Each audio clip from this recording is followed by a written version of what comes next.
Damn, that's good!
Thinking about finding answers to the questions I had before.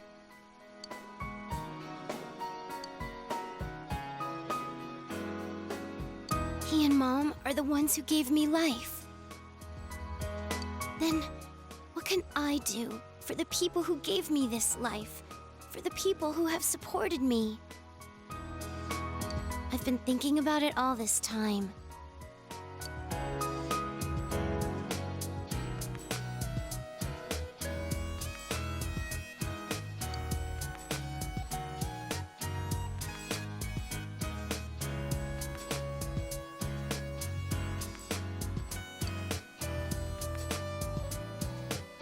I'm not going to run from my own life anymore. After all, I'm the only person who can live it.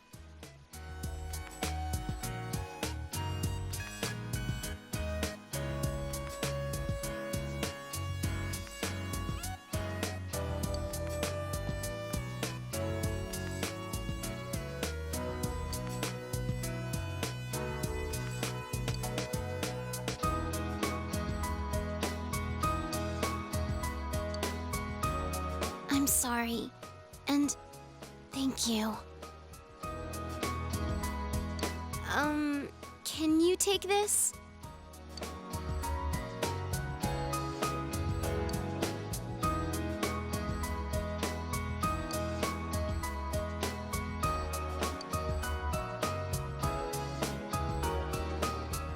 You gave me the opportunity to start walking.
Goodbye, then.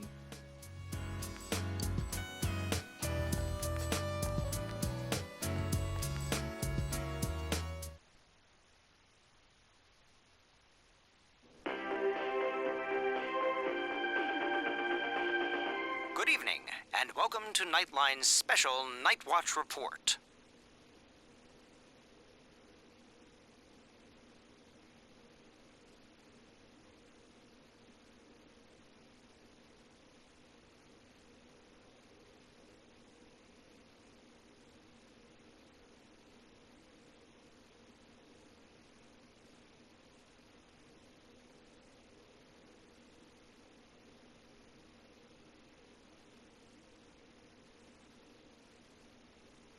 A suspect in the murders in Inaba was safely arrested recently.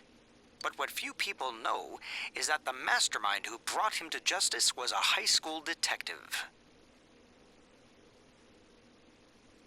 Tonight's report will focus on this detective prince, Naoto Shirogane, whose handsome looks are sweeping the nation. Thanks for being on the show. No. The pleasure is all mine.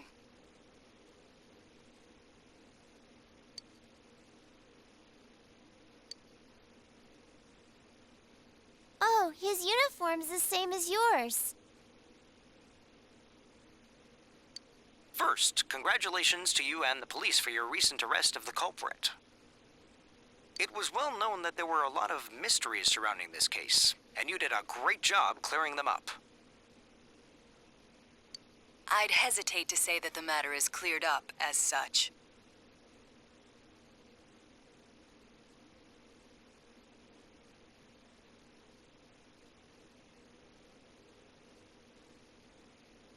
It's true that our suspect was behind Mr. Muraoka's unfortunate death.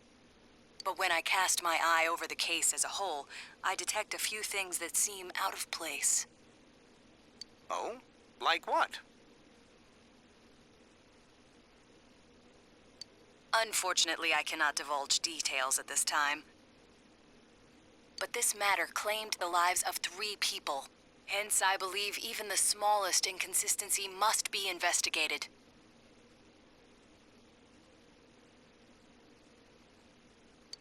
I see. I have to say this is a surprise in light of the police's official statement. Now for our next segment, the Detective Prince's true identity, where Naoto-kun tells us a little bit about himself. Amazingly, the Detective Prince has solved a whopping 24 cases. 16 of them were... There's a detective at your school? When I'm older, I'm gonna go to your school, too.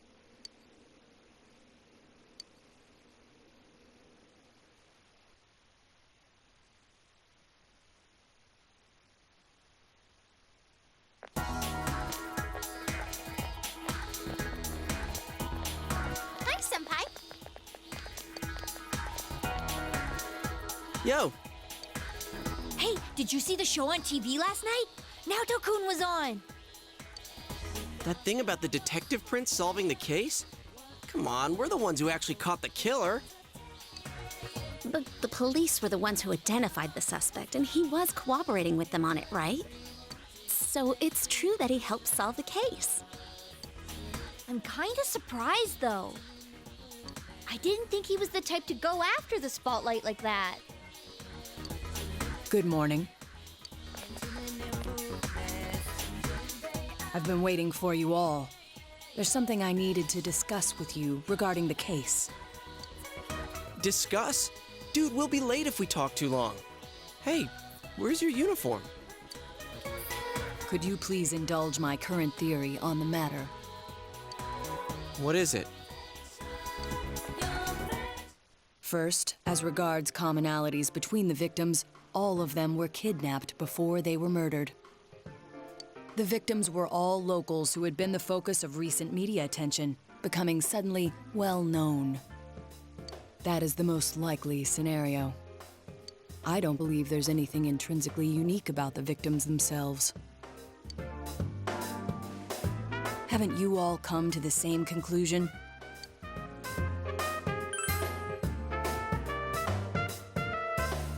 Then allow me to state my point. Will you admit that a number of you fit these identical circumstances? There was a long interval between the second and third deaths in this case. But after I applied the aforementioned criteria, I discovered several similar disappearances had taken place. Yukiko Amagi, Kanji Tatsumi, Rise Kujikawa. All of you disappeared shortly after being shown on TV. Either you escaped death somehow, or you faked your own disappearances in order to divert attention from yourselves. Since some of you had ties to the victims, there came a point where I suspected one of you must be the culprit. You thought one of us was the killer? Oh, you can't be serious. This was a prior theory, since discarded. Putting together everything I've learned until this moment, I believe exactly the opposite. You aren't the culprits. You may, in fact, be the only ones with the means to pursue the true perpetrator. Seen as a joining of forces between the rescued, everything falls into place. Of course, this is all speculation. There is in fact a flaw in the theory. It doesn't account for the third incident, Mr. Muraoka's murder. He has never been broadcast on television, and neither did he ever disappear. We must also consider the condition of his corpse. The first two victims are still listed with an unknown cause of death. But Mr. Muraoka died of an easily identifiable blunt force trauma to the occipital cranium. The police have not satisfactorily resolved this discrepancy, yet they are desperate to close the case. Further action will be necessary to obtain some sort of decisive evidence. Further action? What do you mean? Well, whatever the outcome, the evidence should come to light. You said something interesting to me not long ago. Hey, where are you going? This is not a game for me either. Naoto-kun?